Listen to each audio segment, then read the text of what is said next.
बिस्मिल्लाहिर्रहमानिर्रहीम अस्सलाम वालेकुम वेलकम टू क्विक रिव्यू। और क्विक रिव्यू करंट अफेयर्स में हम बात करने लगे हैं जी ईरान और यूएस के जो अभी इस टाइम पे जो है वो मामलात चल रहे हैं उसको डिस्कस करेंगे। आपको पता है कि इस टाइम पे जो है वो ईरान हाई थ्रेट के अंदर है और ये कहा जा रहा है कि भाई नेक्स्ट 10 टू 15 डेज के अंदर जो है वो ईरान और यूएस की एक एक्सपेक्टेड वॉर जो है वो हो सकती है। ठीक है, तो इसको हम डिस्कस करेंगे कि कितने चांसेस हैं वॉर के और इस टाइम पे जो मिलिट्री बिल्डअप है सबसे इंपॉर्टेंट चीज ये है कि भाई वो क्या इंडिकेट कर रही है, क्या कोई ऐसे चांसेस हैं। क्योंकि एक साइड से हम ये देख रहे हैं कि आपने देखा निगोशिएशंस भी हो रही हैं और दो राउंड्स जो हैं वो हो चुके हैं यूएस और ईरान की जो है वो बातचीत के, लेकिन फिलहाल जो है वो कोई रिजल्ट नहीं निकला। ठीक है, तो अब दूसरी तरफ हम ये भी देख रहे हैं कि अमेरिका जो है किस तरह से जो है वो यहाँ पे डिप्लॉयमेंट किए हुए है और उसके जहाज मुसलसल जो है वो पहुंच रहे हैं और यहाँ पे जो है वो ईरान को घेरने की कोशिश कर रहे हैं। तो इसको हम डिस्कस करेंगे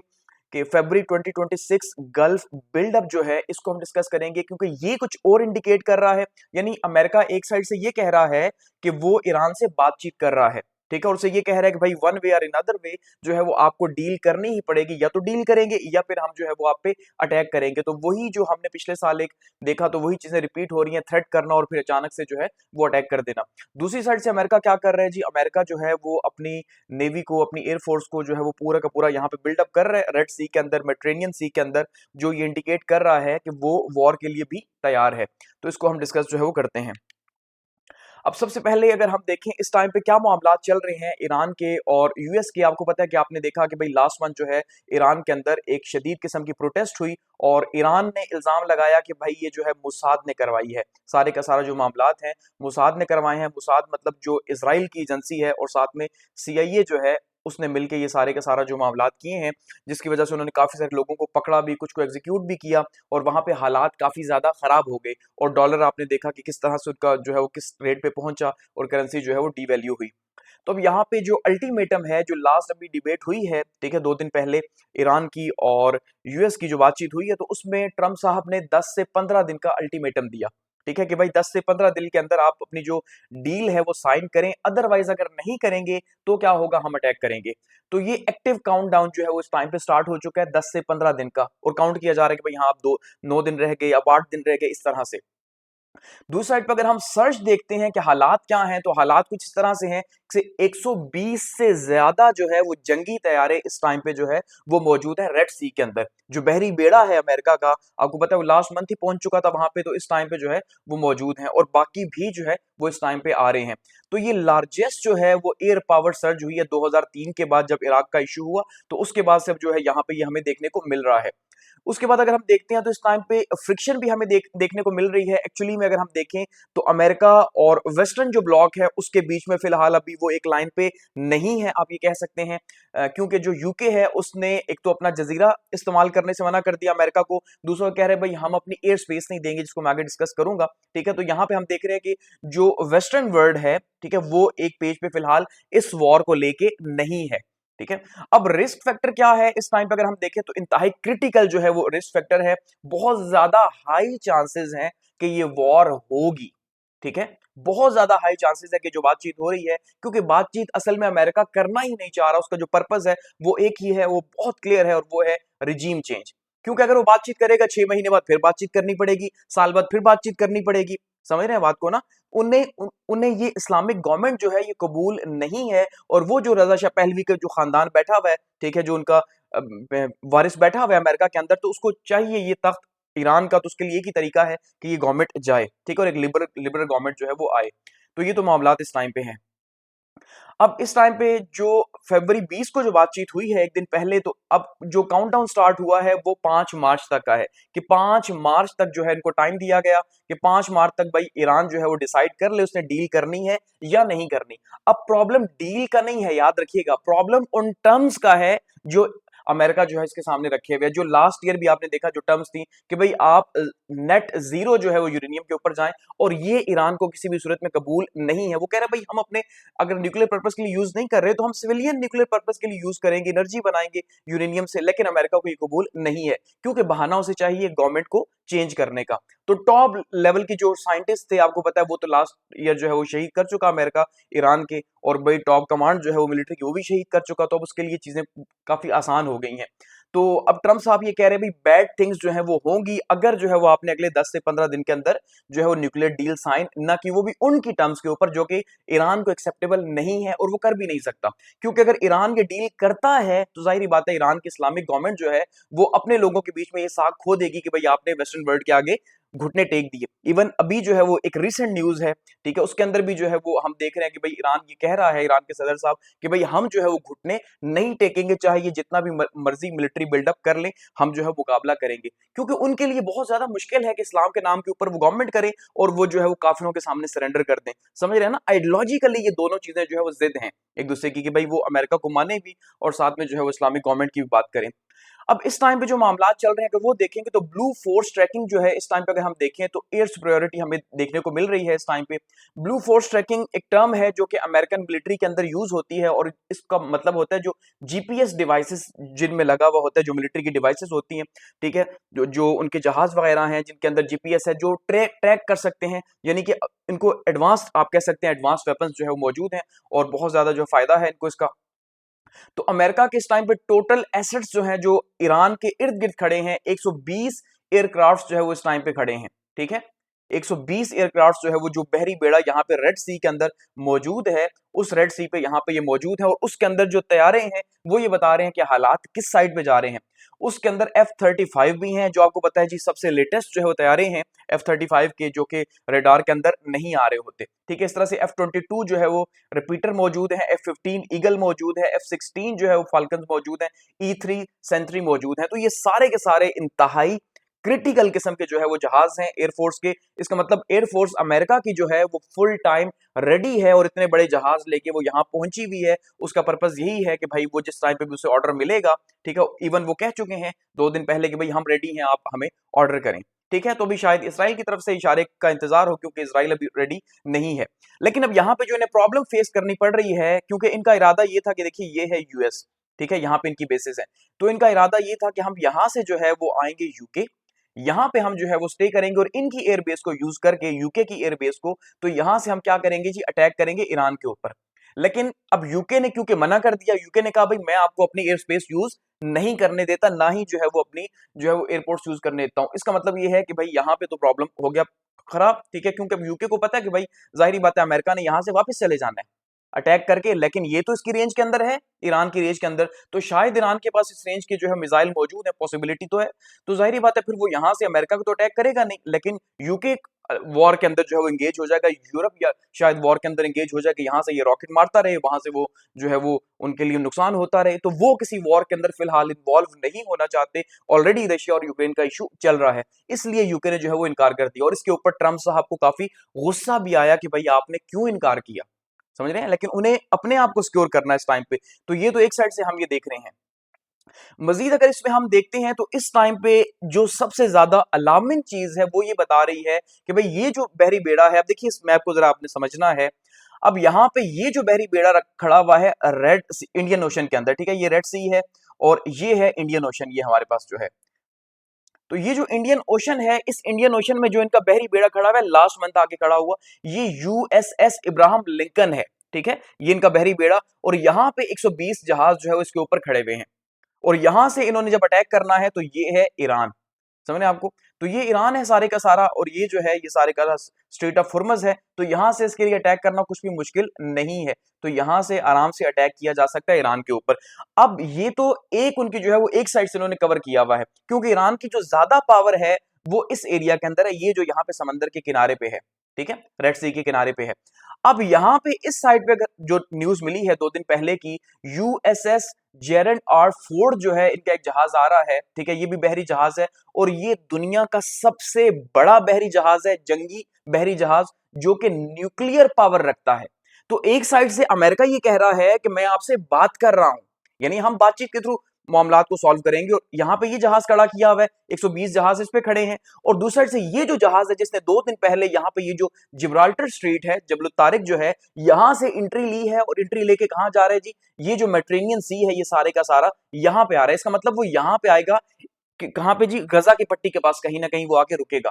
ठीक है, तो गजा की पट्टी के पास आके रुकेगा। इसराइल के पास, तो यहां से इसने अटैक करना है, बहुत ही आराम से जो है ये अटैक कर सकता है ईरान के ऊपर। तो दोनों साइड से ही वो ईरान को कवर करने की कोशिश कर रहा है। तो यहां से, और ये जो है ये यूएस जो जेरेंड है R4 जो इनके सदर के नाम के ऊपर है, तो ये ज्यादा खतरनाक है क्योंकि ये न्यूक्लियर पावर्ड है और ये सबसे बड़ा है दुनिया के अंदर जो इनके पास मौजूद है। तो यहां से ये शिप्स गुजर रहे हैं और यहां पे आके अब इनको, इन शिप्स को यानी यूएसएस जेरेंड जो है इसको यहां पहुंचते हुए 9 से 10 दिन लगेंगे। अब आप देखिए जरा कैलकुलेशन ट्रम्प साहब की, वो कह रहे हैं 9 से 10 दिन आपके पास है या 10 से 15 दिन है, मेरे से बातचीत करो। दूसरी साइड से वो टाइम इसलिए ले रहा है वो शख्स कि भाई उसे पता है कि उसके जहाज को, यहां बहरी जहाज को पहुंचने में 2 से 10 दिन मजीद लगेंगे।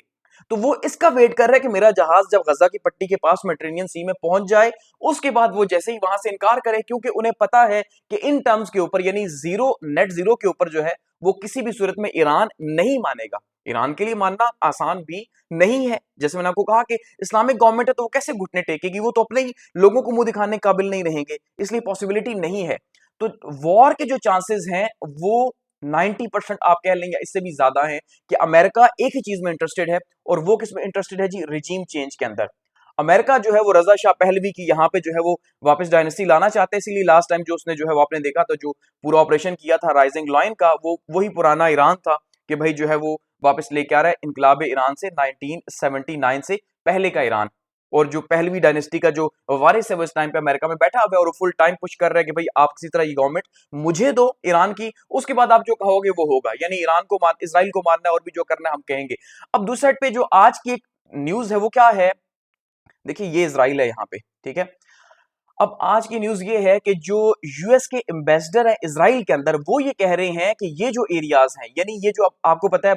4 दिन पहले जो है वो इसराइल ने क्या किया, 4 दिन पहले जो वेस्ट बैंक था, मगरबी किनारा जो था, ठीक है, जिसको हम फिलिस्तीन कहते हैं,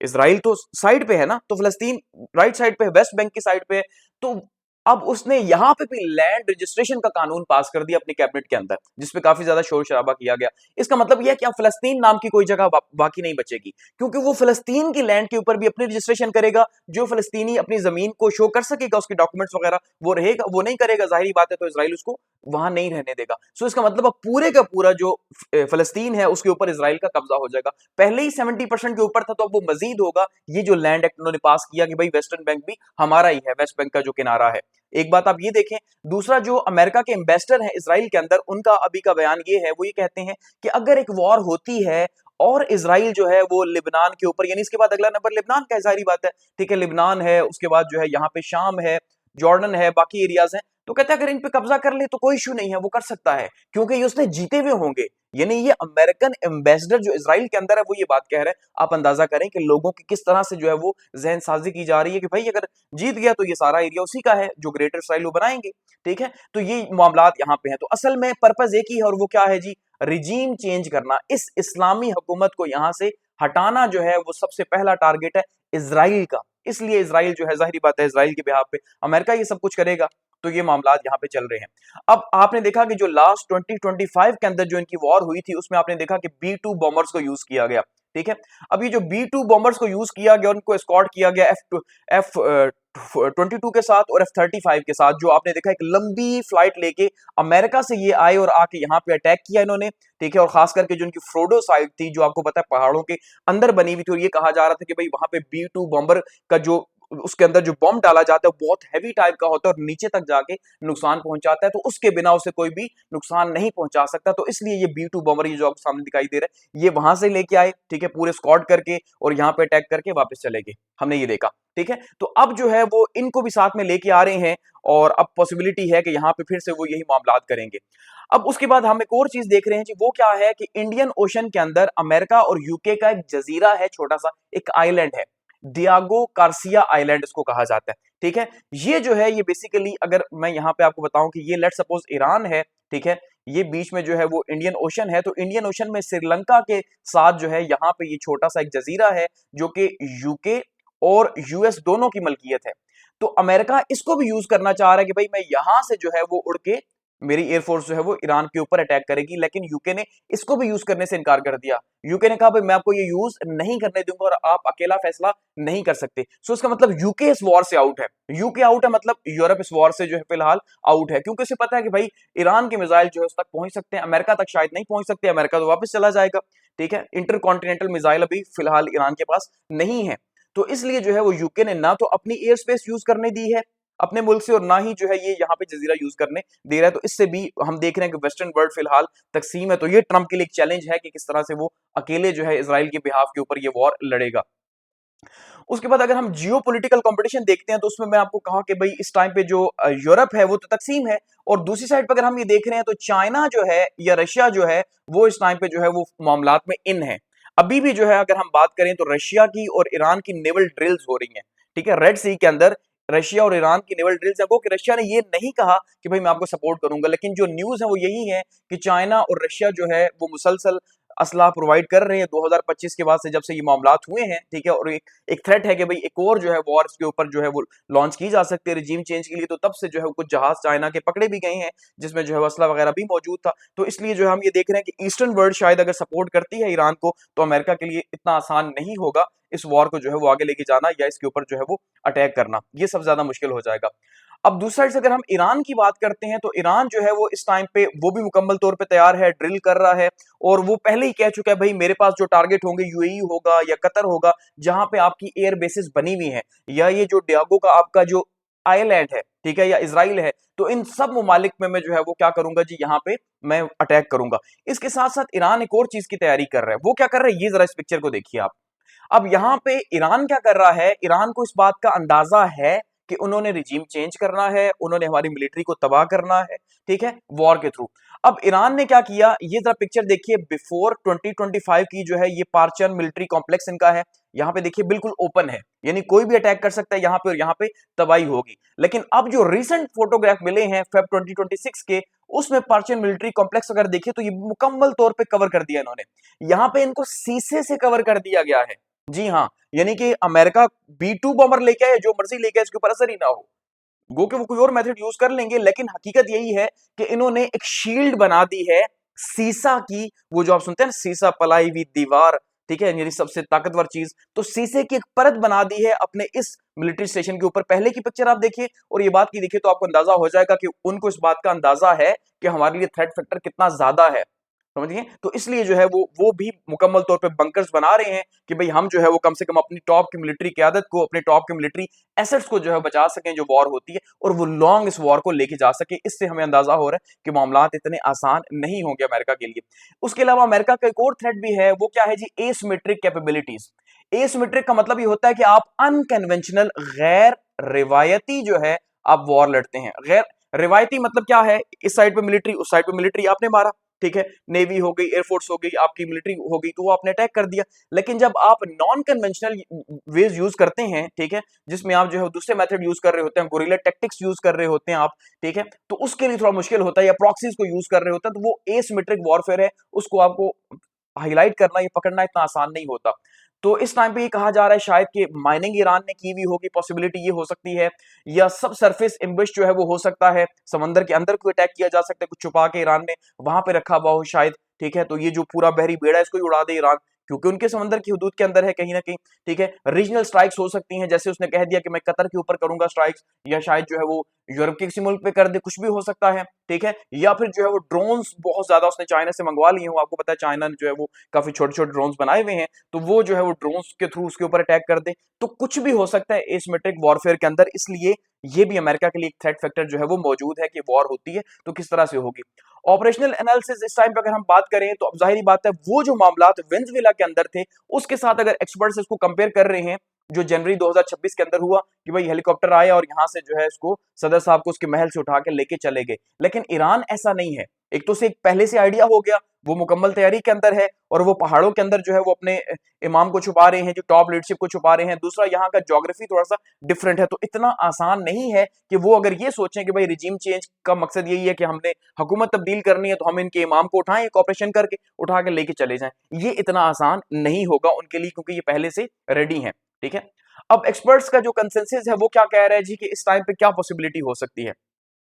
इस टाइम पे सबसे पहले क्या हो सकता है जी, जो यूएस है वो क्या करे जी, वो अटैक कर दे यहाँ पे, ठीक है, और उसके बाद जो है यहाँ पे हालात खराब हो जाएं और फिर कोशिश करे कि यहाँ पे जो है वो एडमिनिस्ट्रेशन को संभाल ले। ठीक है, फौरन से एडमिनिस्ट्रेशन को संभाल ले और उसके बाद जो है सारे का सारा कंट्रोल नई एडमिनिस्ट्रेशन को दे दे। दूसरा यहाँ पे ये थ्रेट फैक्टर पैदा हो रहा है कि भाई जो यूएस है, अगर स्ट्रेटेजिक सिनेरियोज की बात करते हैं, ठीक है, तो यूएस अगर यहाँ पे अटैक करता है न्यूक्लियर साइट्स के ऊपर और उसको कामयाबी मिल जाती है, ठीक है, अगर नहीं मिलती कामयाबी तो यहाँ पे एसिमेट्रिक वॉर स्टार्ट हो जाती है और वो मुख्तलिफ एरियाज के ऊपर जो है वो अटैक स्टार्ट कर देता है जहां पे अमेरिका को नुकसान होगा। तो उसके लिए वो कैसे उसको करेंगे, या उसके अलावा जो है वो लेट सपोज अगर रशिया इसके अंदर इन्वॉल्व हो जाता है या चाइना इन्वॉल्व हो जाता है, ठीक है, क्योंकि जाहिर बात नहीं पता कि इस रीजन के अंदर जो है वो इंस्टेबिलिटी अगर पैदा होगी तो उसका इफेक्ट उनके ऊपर आएगा, तो वो कैसे जो है उन चीजों को हैंडल करेंगे। या फिर इसराइल के ऊपर जो है वो एक अटैक कर देता है ईरान, एक सख्त किस्म का कोई अगर उसने एटम बम बनाया हुआ हो लेट सपोज, ठीक है, तो ये मामला भी मौजूद हैं। तो अब नेक्स्ट क्या हो सकता है कि नेक्स्ट स्टेप्स क्या हो सकते हैं इस टाइम पे वॉच लिस्ट के अंदर, कि पहला जो है वो B2 जो स्टेल्थ बॉम्बर हैं वो एक की इंडिकेटर है कि वो इस बार फिर से ईरान के जो न्यूक्लियर एसेट्स बचे हुए हैं उनको अटैक करेंगे, एक तो ये नजर आ रहा है। दूसरा यूएसएस जो जेरेड आर फोर्ड है जो मेडिटेरेनियन सी के अंदर आ रही है, उससे ये अंदाजा हो रहा है कि ये वॉर की तैयारी है मुकम्मल तौर पे, ठीक है। और अब जो सबसे इंपॉर्टेंट डिसीजन होने जा रहा है, अब यहाँ पे जो बात मैं डिस्कस करूंगा इसको आपने थोड़ा सा समझना है। 28 फरवरी को जो है वो मार्को रूबियो साहब जो है मिल रहे हैं नेतन्याहू से, ठीक है, इसराइल के अंदर, जबकि इसी दौरान जो है वो मोदी साहब का भी जो है वो एक विजिट है इसराइल का। अब यहां पे पाकिस्तान के लिए क्रिटिकल कंडीशन जरूर बनेगी कि भाई पाकिस्तान क्या एक्सपेक्ट कर सकता है कि एक वॉर होने जा रही है ईरान के अंदर, उसी दौरान जो है वो अमेरिका जो है वो आ रहा है जी इसराइल के अंदर, उसी दौरान हम ये देख रहे हैं मोदी साहब यहां से इसराइल का विजिट कर रहे हैं। तो क्या जो है वो हमें इंडिया की साइड से भी जो है वो देखना पड़ेगा कि हमारे लिए थ्रेट फैक्टर पैदा हो रहा है या नहीं हो रहा, और हमारे लिए जो है वो इंडियन ओशन के अंदर क्या मामला पैदा होंगे अगर वॉर आगे बढ़ती है। तो एक्चुअली में हम ये कह सकते हैं कि पाकिस्तान के ऊपर डायरेक्टली इसके इफेक्ट्स आएंगे, चाहे वो इंडियन ओशन से आए, चाहे वो जो है वो ईरान से आए, क्योंकि हमारा बॉर्डर इंडियन ओशन के साथ भी है, ईरान के साथ भी है और इंडिया के साथ भी है साथ में। तो इंडिया जो है वो जा रहा है तो शायद वो भी वहां पे कोई बातचीत हो सकती है। तो ये हमारे लिए भी, पाकिस्तान के लिए भी जो है या उसकी सिक्योरिटी के लिए भी काफी ज्यादा थ्रेट्स जो है वो पैदा हो सकते हैं इस वॉर के दौरान, अगर ये वॉर जो है वो आगे बढ़ती है तो, ठीक है। तो अब यहाँ पे जो सबसे इंपॉर्टेंट है 2 से 7 मार्च की जो डेट है, ये कहा जा रहा है जी काफी इंपॉर्टेंट है कि या तो ईरान हथियार डाल देगा जिसके चांसेस ना होने के बराबर है क्योंकि ये उनके लिए बहुत ज्यादा मुश्किल है, या फिर जो है वो अमेरिका यहाँ पे अटैक कर देगा इसके ऊपर और मामलात को जो है वो खराब कर देगा, ठीक है। तो ये फिलहाल हालात बने हुए हैं जी मिडिल ईस्ट के अंदर। तो अब देखते हैं कि क्या जो है वो मजीद आगे होता है। Thanks for watching.